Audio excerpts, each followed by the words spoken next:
एक तरह से कहा जाए तो बहुत ही दुखद है ये कहते हुए हम लोगों को स्वयं भी थोड़ा-सा शर्मिंदगी भी महसूस होती है, हम इस देश के नागरिक हैं, कि आज लगभग 75 वर्ष का हमारा ये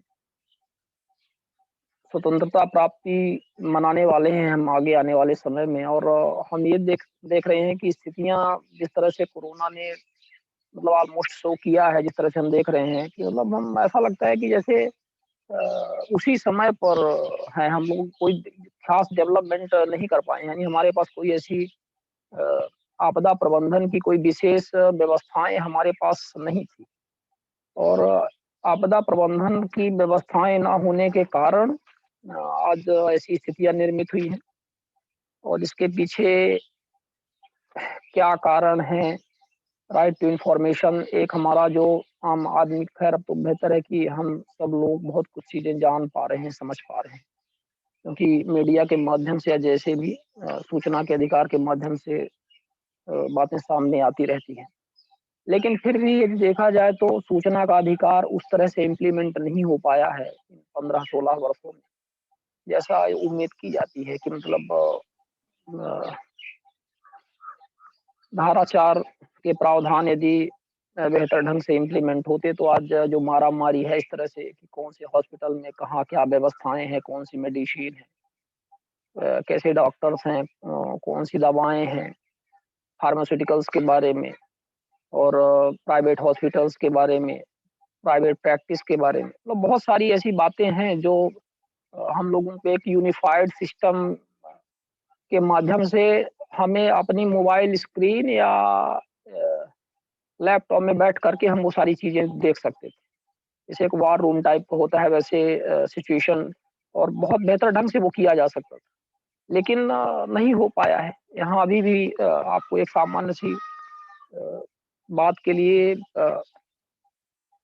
सिफ़ारिश करवाना पड़ेगा यदि कोई बीमार हम में से कोई साथी हो जाए, ऐसी कोई दुर्भाग्यपूर्ण स्थिति निर्मित हो जाए, तो नेताओं के माध्यम से, मंत्रियों के माध्यम से, स्पेशल कॉन्टैक्ट्स के माध्यम से आपको कुछ विशेष लाभ प्राप्त होंगे। जैसे कोई बेड आपको चाहिए, ऑक्सीजन सिलेंडर चाहिए, कोई दवा चाहिए, कुछ भी चाहिए। तो मतलब क्या स्थितियाँ हैं, ये थोड़ा-सा काफ़ी चिंता का विषय है और हम लोग तो ख़ैर इन सब बातों को टाइम टू टाइम रेज़ करते ही रहे हैं। अब जिस हद तक आदमी रेज़ कर सकता है तो रेज़ किया है और करप्शन इस सब के रूट पे है। करप्शन ही एक मेन वजह है जो आज ये स्थितियाँ निर्मित हुई हैं। हर चीज़ की कालाबाज़ारी हो रही है। आप देख रहे हैं कि लोग आपदा में भी एक तरह से अपॉर्च्युनिटी की तलाश कर रहे हैं। मतलब एक हमारी ह्यूमैनिटी भी किस डायरेक्शन पे जा रही है, ये भी हमें मतलब एक तरह से सोचने की बात है कि हम बेसिकली कहाँ तक एज़ मैन मतलब ह्यूमैनिटी के तौर पे, ह्यूमन काइंड के तौर पे हम कहाँ इवॉल्व हुए हैं, कहाँ जा रहे हैं? ये भी एक सोचने की बात है कि बहुत सारे लोग तो हेल्पिंग हैंड लेकर के आ रहे हैं, लेकिन उसी में से बहुत सारे लोग जो सक्षम हैं, चाहे वो बिज़नेस से रिलेटेड हों, चाहे वो डॉक्टरी पेशे से रिलेटेड हों या जैसे भी हों, हॉस्पिटल से रिलेटेड हों, ब्यूरोक्रेट्स हों, मतलब इसमें भी वो भ्रष्टाचार कर रहे हैं, इसमें भी वो अपॉर्च्युनिटी देख रहे हैं। मतलब ये सारी जो स्थितियाँ हैं वो काफ़ी मतलब दयनीय है एक तरह से और अ, कितनी बार नहीं बात इनके बारे में हुई है, फिर बात होगी, फिर लोगों के अ, ओपिनियंस सुने जाएँगे, सब अपनी-अपनी बातें रखेंगे, हम इसमें डिस्कस करेंगे। लेकिन कुल मिलाकर के आज जो स्थितियाँ हैं, वो ये निश्चित तौर पे सिद्ध करती हैं कि अ, हम बिल्कुल इवॉल्व नहीं हुए हैं। हम मतलब एक तरह से देखा जाए तो ना मनोवैज्ञानिक तौर पे और ना ही एक सिविलाइज्ड नेशन के तौर पे या विश्व गुरु ये सब बातें हम बहुत बड़ी-बड़ी करते हैं। एक ह्यूमैनिटी का एक उदाहरण देते हैं कि हमारे इंडिया से सब कुछ ऐसा हुआ और एक उदाहरण ही बस रह गया है। वो हम उसी एक हिस्ट्री को लेकर के कुछ गिने-चुने 2-3 लोगों 2-3 एक तरह से आइकॉन को लेकर के हम बड़ी-बड़ी बातें करते हैं, लेकिन वास्तव में है कहीं कुछ नहीं और ये इस तरह की जो आपदाएँ आ जाती हैं, इससे ये हमारी सारी पोल खुल जाती है। और जिस प्रकार से आपने देखा कि पहली जब वेव आई थी, तो उसमें कोई कैजुअलिटीज इतनी नहीं थी, नॉर्मल था सब कुछ, फिर भी इस तरह से लॉकडाउन बढ़ाया गया और सारी चीज़ें थी। अब इस बार आपने देखा कि ठीक है, वो पहली बार लॉकडाउन बढ़ाया गया तो उसका बहुत ज़्यादा जो और थे राजनीतिक लाभ लेने वाले जो लोग थे, राजनीतिक दल और जो गवर्नमेंट के हमेशा ही एक तरह से जो अपोज़िशन होते हैं, ख़ैर उनका काम ही है और मीडिया का भी काम ही है कि वो एक परमानेंट अपोज़िशन ही होता है गवर्नमेंट का, ताकि उसकी कमियाँ सामने आएँ। लेकिन उसको काफ़ी हद तक एक्ज़ैजरेट भी किया, तो जिसकी वजह से इस बार हमें लगता है कि गवर्नमेंट ने लॉकडाउन ही नहीं लगाया और इस तरह से ये स्थितियाँ निर्मित हो गई। अब टीकाकरण को लेकर के बायास्ड एक तरह से टीकाकरण हुआ और दूसरे इसमें एक रेट-वेट को लेकर के कि स्टेट और सेंट्रल के क्या रेट है, प्राइवेट के, अरे ऐसी स्थितियों में इन चीज़ों को तो आपको फ्री कर देना चाहिए, ऑलमोस्ट सबके लिए फ्री कर देना चाहिए। अभी मैं बिल गेट्स का एक इंटरव्यू देख रहा था। बिल गेट्स एक किसी बीबीसी या किसी चैनल को वो अपना इंटरव्यू दे रहे थे, उनमें बात आ रही थी अमेरिका के परिप्रेक्ष्य में कि मतलब बिल गेट्स को हम क्या जानते हैं कि मतलब उनका जो बिल गेट्स और मिलिंडा फाउंडेशन है वो बहुत ज़्यादा इस तरह से डेवलपिंग कंट्रीज़, पुअर कंट्रीज़ के लिए बहुत कुछ करता रहता है, काफ़ी फंडिंग देता रहता है, एड्स वगैरह के लिए ये सब। लेकिन अभी अभी हमने देखा उनके इंटरव्यू में उन्होंने साफ-साफ कहा टीकाकरण को ले ये वो आया कि क्या इंटेलेक्चुअल प्रॉपर्टी राइट्स जो होते हैं इसके मतलब वैक्सीन बनाने की इस पर कैप हटा देनी चाहिए। क्या ज़रूरत है? ये तो एक ह्यूमैनिटी के लिए एक बहुत बुरा दौर चल रहा है और सभी देशों को आप दे दो और सब बनाने लगे इसमें और सबको कोऑपरेट करो। भई आप ग्लोबलाइज़ेशन की और सब बातें करते हो इतनी बड़ी-बड़ी बातें, तो कर दो। तो उन्होंने कहा नहीं ऐसा नहीं है इंटेलेक्चुअल प्रॉपर्टी राइट्स उसमें अपन नहीं हटा सकते उसको। और ठीक है, कुछ बातें उन्होंने लॉजिकल कही कि हर देश का अपना एक अलग पैमाना होता है को मतलब वैक्सीन बनाने के लिए। अमेरिका में जो वैक्सीन बन रही है, वहाँ की कंपनियाँ जो बना रही हैं, वो आवश्यक नहीं है कि इंडिया या दूसरे थर्ड वर्ल्ड कंट्रीज़ में, डेवलपिंग या पुअर कंट्रीज़ में वो बने तो वो उस मापदंड का पालन किया जाए।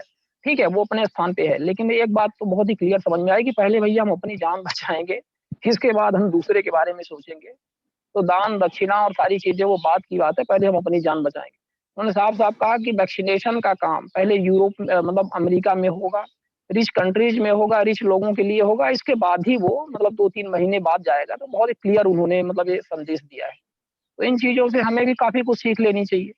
हमने तो जी, शायद कुछ बिल्कुल। सीख नहीं लिया हुआ है और हाँ, और हम हमें तो लगता है कि मतलब यहाँ तो पहले ही प्रसाद दूसरों को वितरित करना, वहाँ से वो लेना, वाह-वाही और कमीशन ठीक है, अब बहुत अच्छी बात है कि आप अपनी जान को संकट में डाल के दूसरे देश की आप बचाओ।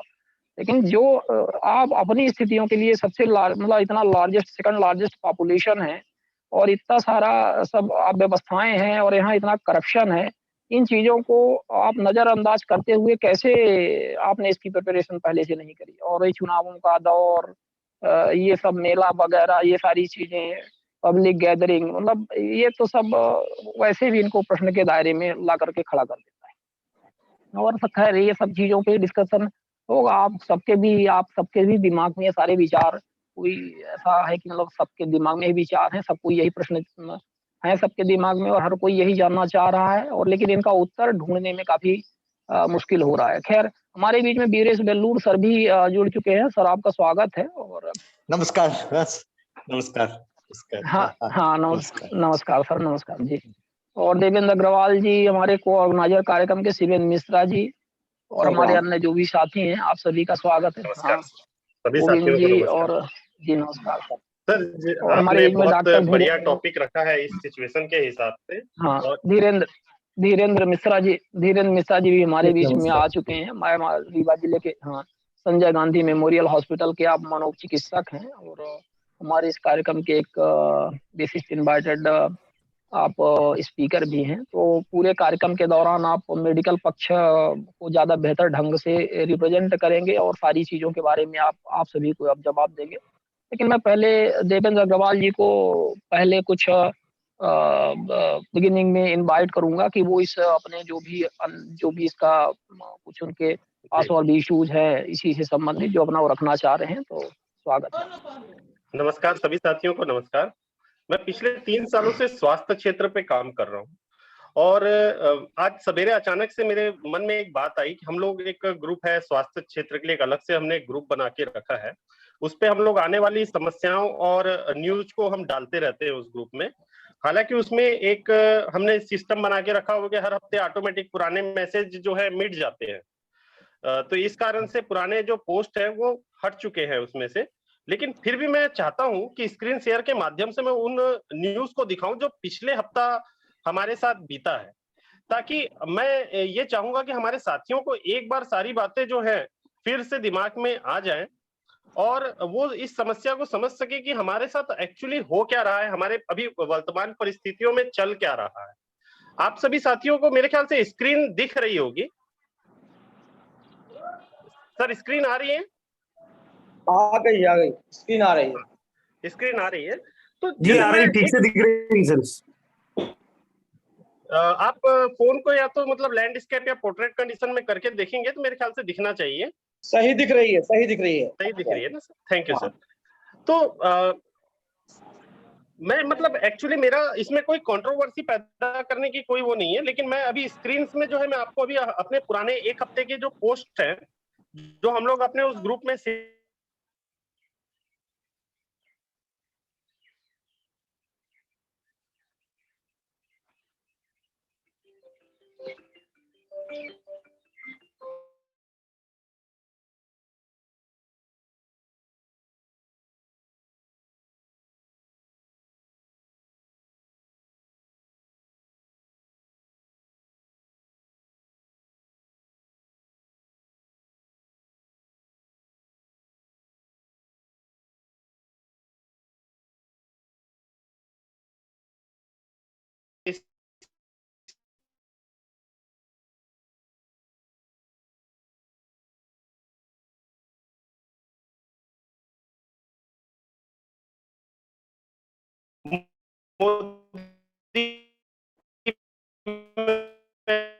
मेमोरियल वहां तक पहुंच बनाते हैं, अपनी हम तक पहुंच बनाने के लिए इस तरीके की एडवर्टाइजमेंट करते हैं। ये फ्री में कुछ नहीं दे रहे हैं, ये हमको देंगे पैसे में, बल्कि हमको ब्लैक में सुविधाएं कई वो कराते हैं। हमारे यहाँ अभी चैम्बर कॉमर्स ऑफ छत्तीसगढ़ के एक पूरी की पूरी टीम पकड़ाई है जो चैम्बर कॉमर्स के नाम पर सुविधाओं की बात कर रही थी। बाद में पता चला कि रेमडेसिविर का जो पूरा का पूरा बिजनेस है वो वही लोग चला रहे हैं। हम लोगों के बीच में हम लोग परिस्थितियों को भी इस तरीके से देखें, अपने पास पड़ोस के लोगों का भी ध्यान रखें, क्योंकि ऐसा भी हो रहा है कि लोग मर जा रहे हैं, उनको सुविधाओं की जरूरत है, सहायता की जरूरत है, हम नहीं दे पा रहे हैं उन्हें। कोई भी अछूता नहीं है कमाने के लिए, चाहे जांच हो, जांच के तय शुल्क से 5 गुना तक अधिक वसूली। पूरे बकायदा जो है एक एक लोगों के जो है इसमें स्ट्रिंग्स किए गए, स्ट्रिंग्स में पकड़ाए हुए लोग। एम्बुलेंस का किराया 6 गुना। ये एम्बुलेंस और जांच तो बहुत दूर की बात है, लोग मरने पर भी जो 100 वाहन की गाड़ी होती है कोविड के लिए, उसके लिए भी लोगों को पैसे देने पड़ रहे हैं, जबकि सारी चीजें सरकार की तरफ से निःशुल्क है। हम बोलते हैं हॉस्पिटल देखिए एडवर्टाइजमेंट कर रहा है, कोई बुराई नहीं है, एडवर्टाइजमेंट सभी करते हैं, हर बिजनेस में करते हैं। पर मुझे इसलिए इस न्यूज को मेरा डालना पड़ा क्योंकि हमारे यहाँ जिस समय ये एडवर्टाइजमेंट आ रहे हैं उस समय हमारे पास जिले में पूरे के पूरे बेड फुल है। जब हम सीएमएचओ पे या सिविल सर्जन के कार्यालय पे फोन लगाते हैं तो बेड नहीं है बताते, हम हॉस्पिटल पे जाते हैं तब हमें बताया जाता है कि बेड नहीं है। फिर बेड के लिए विज्ञापन क्यों और पैसों की वसूली क्यों नहीं की जा रही है? अगर 1-1 लाख रुपए का एक विज्ञापन छपता है फ्रंट पेज में, दैनिक भास्कर में 1 लाख रुपए का फ्रंट पेज है क्वार्टर पेज का, तो ये सब पैसों की वसूली कहां से कर रहे हैं अस्पताल? देखिए मुझे बड़े दुख के साथ ये बातें बोलनी पड़ती है, मैं इस पे उनके पूरे मंशा पर तो नहीं सवाल खड़ा कर रहा, लेकिन ये सवाल खड़े करने का उचित कारण है। युवाओं को टीकाकरण की शुरुआत सरकार बोलती है हम 1 मई से करेंगे, इससे करेंगे, हर कोई राजनीति करने के पीछे लगा हुआ है। राजनीति इस कदर कि ये नहीं कि तारीख बढ़ा दी जाए, जो जरूरतमंद, जो पहले जिनको पहले डोज लग चुके उनको दूसरे डोज नहीं लगे, उन लोगों को लेके आया जाए ताकि उनकी जान बचाई जा सके। लेकिन हमको तो अपने वोट बैंक और अपने काम को दिखाना है, इसलिए 18 से 45 शुरू कर दिया, 1 मई बोल दिया। अब मालूम है कि वैक्सीनेशन नहीं मिलना, इसकी कहानी मैं आगे आप लोगों को और इसमें विस्तृत करूंगा अगर आप लोग सुनना चाहेंगे तो। लेकिन मतलब देखेंगे तो खाना पूर्ति के लिए शुरू कर दिया गया 9 टीके लगाकर। सरकार अपने एजेंडे पर पूरा फुलफिल करने की तैयारी में, कहीं पर भी वो अपनी राजनीति से कहीं बाज नहीं आती है। अब ये रेमडेसिविर और इसकी नकली और कालाबाजारी, मेरे ख्याल से बहुत कुछ बोलने की जरूरत नहीं, इसलिए मैं उस पर बहुत ज्यादा नहीं बोलूंगा, आप लोग देख सके, देखते हुए मैं समझ जाए। ये एकता हॉस्पिटल 10 दिनों के लिए पंजीयन निरस्त। हमको तो ये लगता है ये जो हॉस्पिटल है निर्धारित दरों से अधिक पर जो है सुविधाएं दे रहा था। बहुत प्रयास के बाद छत्तीसगढ़ में एकता हॉस्पिटल के ऊपर कार्यवाही की गई और सिर्फ 10 दिनों के लिए छुट्टी दी गई है, निरस्त नहीं किया गया है। अस्पताल के मैकेनिज्म थक गया था, हॉस्पिटल में काम करने वाले कर्मचारी थक गए थे, उनको छुट्टी दे दी है। इन लोगों को मतलब एक तरीके से दंड या कोई सजा नहीं मिली है ऐसा करने पे। कहीं पर भी इस आदेश में जिन लोगों से अधिक पैसे वसूल लिए हैं उस पर कोई कार्रवाई की बात नहीं की है सरकार ने। बस 10 दिन के लिए पंजीयन निरस्त।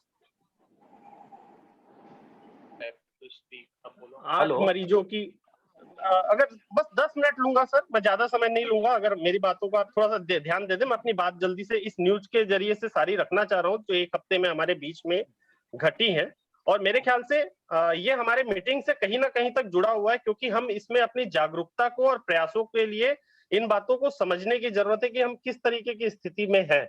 मैं कोई कंट्रोवर्सी या किसी की बुराई कर, क्योंकि अच्छे लोग भी हैं बुरे लोग भी हैं, बुरे लोगों को रोकने के लिए भी हमें प्रयास करना है और अच्छे लोगों को एप्रिसिएट भी करना है।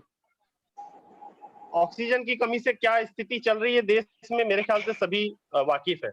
ये एक न्यूज आई क्योंकि हम लोग आरटीआई एक्टिविस्ट हैं, हम लोगों को हर चीजों को बहुत बारीकी से सोचने और मंथन करने की जरूरत है, क्योंकि अगर हम भी आम आदमी के जैसे सोचने लग जाए और मंथन ना करें चीजों को और एक साधारण न्यूज के तरीके से हर न्यूज को बस पलट दे तो मामला नहीं चलेगा। 2,40,000 वैक्सीन के साथ की कंटेनर, जो कोल्ड चेन कंटेनर होती है, वो कंटेनर लावारिस स्थिति में मिली।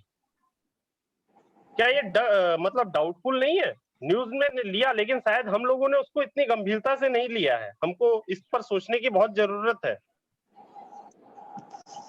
ये है मैक्स हॉस्पिटल की एक खबर आई, बड़े मतलब दुख के साथ मेरे को बोलना पड़ता है। मैक्स हॉस्पिटल के एक डॉक्टर ने सुसाइड कर लिया। तो मैक्स हॉस्पिटल का बयान आता है कि वो पेशेंट्स के, कोरोना पेशेंट्स की हालत नहीं देख पाया डॉक्टर, इसलिए उन्होंने सुसाइड कर लिया।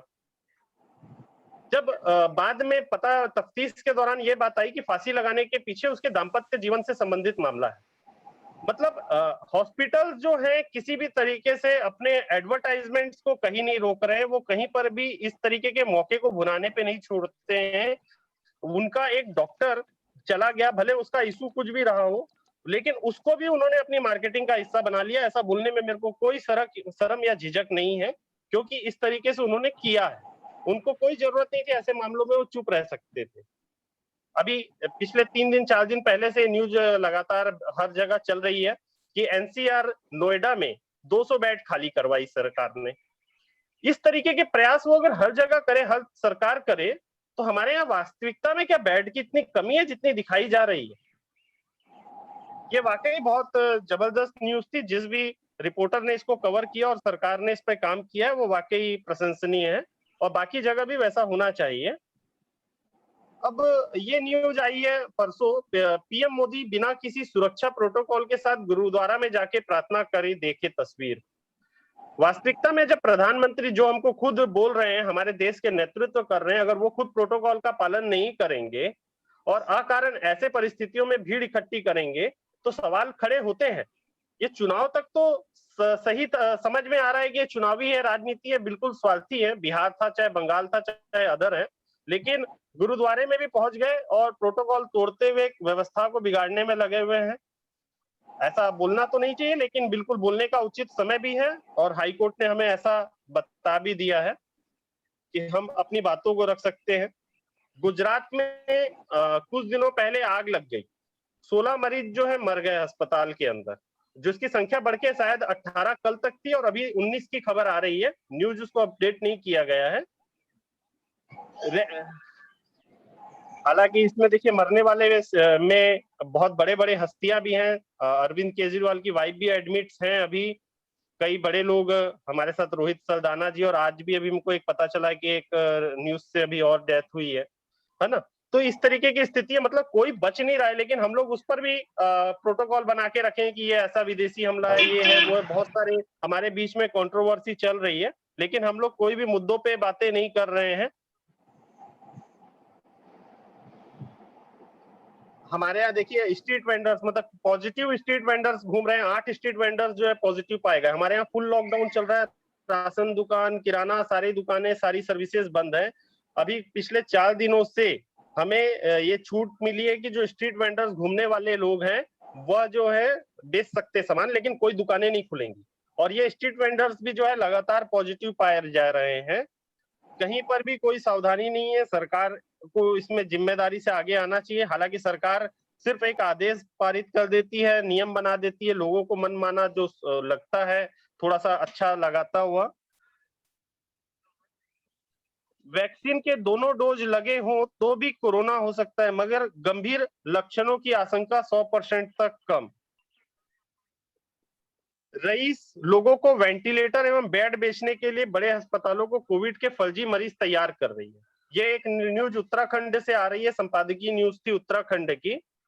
इस पर बड़ी स्तब्ध करने वाली बात है कि मरीजों को, स्वस्थ मरीजों के नाम पर बेड जो है बुक कर दिए जाते हैं और उससे सरकारों से पैसे भी वसूल लिए जाते हैं। और कोई मालदार या कैश देने वाला आदमी आ जाता है तो उनके लिए बेड खाली कर दिया जाता है।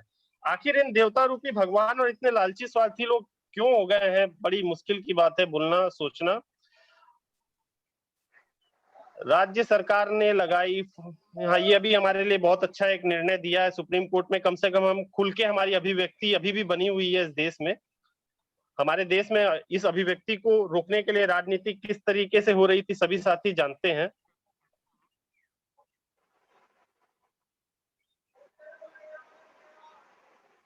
सब रेमडेसिविर या इसकी कालाबाजारी आप सब देख रहे हैं। देखिए एक news, oh my God, Bharat में कोरोना मरीज की बीच में बड़ी खबर, 3000 पॉजिटिव लोग लापता। ये जो है कर्नाटक के बेंगलुरु से ये खबर आई है और बताया जा रहा है इस खबर के हिसाब से कि 3000 लोग लापता हैं, जिनका कोई अता पता नहीं है और उनके मोबाइल्स भी ऑफ हैं। ये किस तरीके की स्थिति में हम जा रहे हैं, ये भी एक सवालिया निशान खड़ा करता है हमारी व्यवस्था के ऊपर में।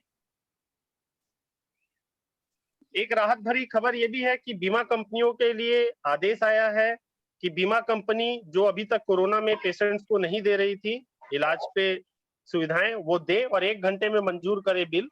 तो ये काम का न्यूज है, हमारे साथियों को इस बारे में जानकारी रहनी चाहिए। कोर्ट ने भी काफी झड़प और डांट तो लगाई है, लेकिन वास्तविकता में ग्राउंड लेवल पर अभी भी हमें कोई बहुत अच्छा रिजल्ट नहीं मिला। ये हमारे मेकाहारा हॉस्पिटल रायपुर की खबर है कि एक जिंदा महिला को चिता पर लेटाया। मतलब आप समझ रहे हैं कि उसकी, महिला की जांच नहीं की गई और उसको डिक्लेयर कर दिया गया कि वो डेथ हो गई है और उसको मलचूरी तक में ले जाके रखा गया। मलचूरी के बाद में उस बॉडी को लेके चला गया। जब उसको चिता में आग की तैयारी की जा रही थी तब वो बेहोशी से बाहर आई। क्या हो रहा है, किस तरीके से काम हो रहे हैं, बड़े सोचने के विषय है। महाराष्ट्र में कुछ दिनों पहले आग लगी, 4 मौत हुई। हमारे यहाँ रायपुर में आग लगी, 5 लोगों की राजधानी हॉस्पिटल में मौत हुई। गुजरात का मैंने बताया, इसी तरीके से इराक बगदाद में भी आग लगी थी, वहां पे भी 82 से 92 लोगों की डेथ हो गई। ये सब आग क्यों लग रहे हैं, ये भी हमको सोचना चाहिए, क्योंकि सभी जो हॉस्पिटल्स हैं इनकी कैपेसिटी से ज्यादा पेशेंट्स हैं, ऑक्सीजन ज्वलनशील होता है, हर जगह जो व्यवस्था इलेक्ट्रॉनिक सिस्टम पर बहुत ज्यादा लोड है, गर्मी का मौसम है, ये आग लग रही है। और इस चीजों पर जो है बहुत सजगता नहीं बरत रही है ना प्रशासन ना अस्पताल प्रबंधन। वो अपने सिस्टम को, उस चरमराई सिस्टम पर ही काम कर रहा है, सिर्फ और सिर्फ पैसे कमाने पे लगे हुए हैं। इनको ये चिंता नहीं है कि सिस्टम को और प्रबंधन को भी सुधार दिया जाए। उनकी लापरवाही लोगों के जान जाने का सबब बन रही है। रेमडेसिविर के लिए महिलाएं जो हैं, अपने लोग अपने घर परिवार के लिए और लाइफ के लिए, अपनों के लिए कुछ भी कर सकते हैं, पांव पकड़ रहे हैं, लेकिन फिर भी राजनीति कर रहे हैं और अधिकारी जो है तमाशा देख रहे हैं।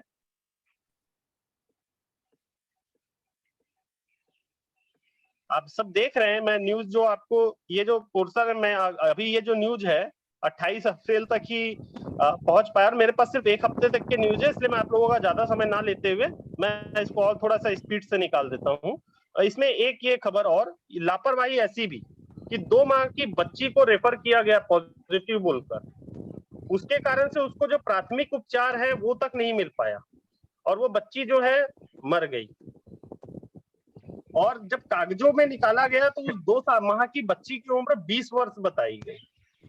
क्या हो रहा है, ये किस तरीके से काम हो रहा है, इस पर हमें इस तरीके से शांत ना रहे, इन न्यूज को समझे और हमारी व्यवस्था पे हमें काम करने के लिए। ऑस्ट्रेलिया हमारे काम पे, हमारे सिस्टम पर सवाल उठा रहा है और उठाना भी चाहिए, क्यों ना उठाए। हम लोग किस तरीके से काम कर रहे हैं, हमारी ईमानदारी पे सवाल खड़े किए जा सकते हैं। विश्वास लायक नहीं है भारत का कोविड टेस्ट, कभी पॉजिटिव आ जाता है, कभी निगेटिव आ जाता है, मैनिपुलेटेड है, जांच भी होती है कि नहीं होती है कुछ नहीं पता। और मेडिकल की बात बोले तो अलग अलग जवाब आ रहे हैं, लेकिन अगर कोई देश इस तरीके की बात किसी देश पर बोल रहा है तो उस बात को ऐसे नकारा तो नहीं जा सकता।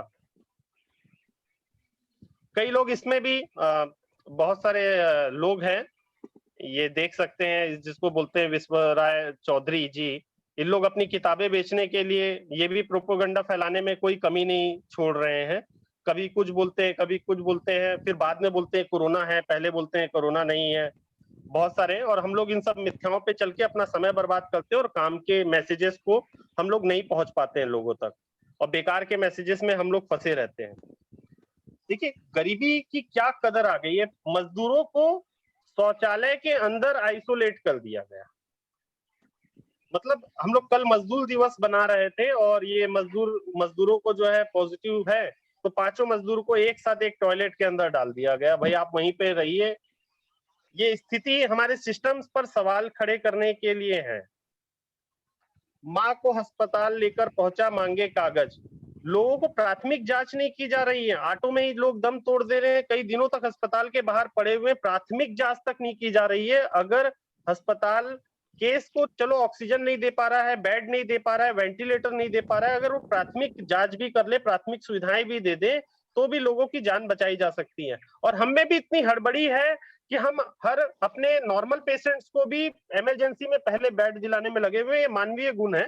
लेकिन हमें भी ये समझने की जरूरत है, जो इमरजेंसी में पेशेंट्स हैं उनको पहले बेड मिले, उनको पहले ऑक्सीजन मिले, पहले उनको वेंटिलेटर मिले। हम हर चीजों में जो है काला बाजारी करने लग गए, हर चीजों को रोकने लग गए और हम ही खुद सिस्टम को प्रभावित करते हैं, और जब सिस्टम खराब होता है तो उसको दोष देते हैं। अब बहुत गंदे गंदे न्यूज है, सर्जन, हॉस्पिटल, डॉक्टर, बहुत कुछ हो रहा है। मैं हर चीजों को उठाऊंगा तो मतलब आप समझ सकते हैं न्यूज है। मैं कोई भी बातें बिना तथ्यों के, बिना कारण से अपनी मर्जी से नहीं बोल रहा हूँ कि देखिए ये न्यूज मैं नहीं लेना चाह रहा था, फिर भी मतलब गाइडलाइन का उल्लंघन, मतलब उसमें कोई गाइडलाइन है नहीं, फिर भी गाइडलाइन का उल्लंघन।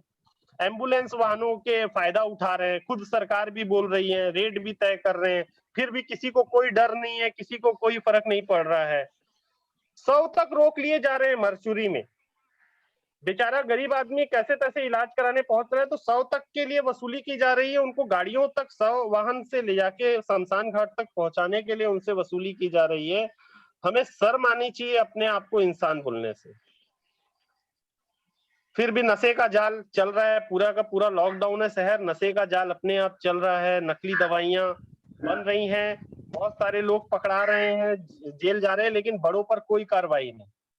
शमशान घाट की ये स्थिति है कि लाश जो है जल भी नहीं पा रहे हैं, पूरे दूसरे लाश इतने आ जा रहे हैं, जगह नहीं बची है, आप अपने रिश्तेदारों की लाश नहीं खोज पाएंगे, लाश जल भी नहीं पा रही है, कुत्ते खा रहे हैं लाश को। मतलब बोलने में भी हमें समझना चाहिए कि क्या स्थिति है इस देश की, हम कितने गंभीर स्थितियों में हैं। और ये जो न्यूज अभी अपन देख रहे हैं ये सिर्फ 2 से 3 दिनों की है, और मेरे पास मेरे मोबाइल सर आपका नेटवर्क प्रॉब्लम सर।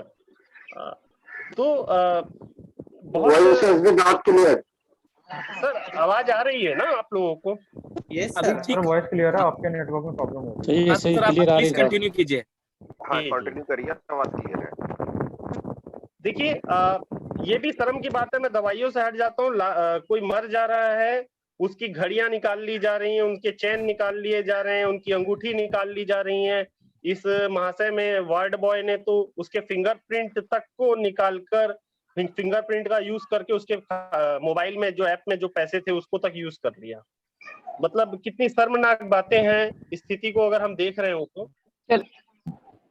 मैं ये कह रहा था देवेंद्र जी, अब अपन ये तो ठीक है, तो आजकल न्यूज तो बहुत सारी हैं अपन। हाँ हाँ, बहुत सारी हैं, और बिल्कुल। मेरे ख्याल से देखिए मैं 27 अप्रैल तक ही पहुंचा हूँ, 3-4 दिन में यहाँ पे समझ गए होंगे। हमारे पास ये न्यूज के बहुत सारे अंबार हैं, स्थितियां सभी लोग वाकिफ हैं, और हमको यहाँ पर जागरूक होकर काम करने की जरूरत है। और अगर जरूरत पड़ेगी तो मैं आगे आप लोगों को बता दूंगा कि हमें क्या क्या और कर सकते हैं, हमारे पास क्या सिचुएशन है। ये समस्याओं को रखने के पीछे सिर्फ आप लोगों का रीजन एक ही था कि आप समस्याओं को जाने कि हम कैसी परिस्थितियों में। धन्यवाद, आप लोगों ने समय दिया। बिल्कुल आपने सही फरमाया है, और हमें लगता है कि हम में से लगभग सभी लोग इससे वाकिफ हैं कि हम किन स्थितियों में हैं। तो पर आपने उसको याद दिलवाया, ये तो अच्छी बात है। और हम जो भी व्हाट्सएप ग्रुप से जुड़े हुए हैं, फेसबुक से जुड़े हुए हैं, तो ये तो रोज का ही है हाल। तो कई बार तो इतना ज़्यादा इसकी वजह से डिप्रेशन हो जाता है, इतना ज़्यादा मानसिक तौर पे दबाव आ जाता है इन चीज़ों को देख करके। तो हमें तो कई बार फेसबुक और ये आपका व्हाट्सएप वगैरह ऐसे ग्रुप्स को थोड़ा-सा विराम देना पड़ता है। और जो आपने स्थितियाँ बताई हैं वो एक युद्ध काल की स्थितियाँ हैं, और जब कोई ऐसी विडंबना, ऐसी स्थितियाँ आ जाती हैं जो युद्ध काल जैसी स्थिति निर्मित हो जाती है, एक इमरजेंसी। तो ये तो एक इमरजेंसी की स्थिति है, और यहाँ पर क्या कुछ हो सकता है, क्या और भी एक्सपेक्ट किया जाए, कितनी दूर तक ये जा सकता है, इसके बारे में अब और कुछ नहीं कहा जा सकता। मतलब कुछ भी हो सकता है, कुल मिलाकर के हमें ये कहना चाहिए। और हम जो भी नहीं सोच पाए हैं, नहीं देख पाए हैं, वो भी देखने को मिल सकता है, और मिल ही रहा है। पर सवाल यह है कि इस स्थिति में पहुँचने के पहले क्या कुछ किया जा सकता था?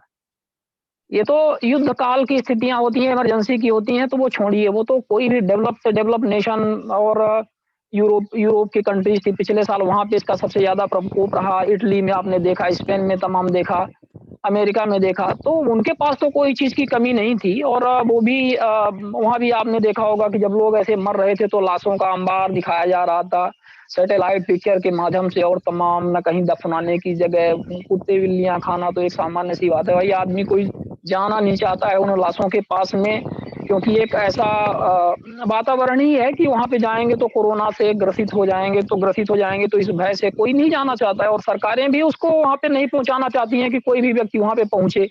तो वो तो औपचारिकताएँ और सारी चीज़ें तो वहीं पे खत्म हो गई, ये तो आप मान के चलिए। और सवाल ये है कि जिस स्थिति तक हम आज पहुँचे हैं, मतलब ये ऐसी जो विडंबना बनी है, इसके पहले बहुत कुछ किया जा सकता था, और वो नहीं हो पाया है।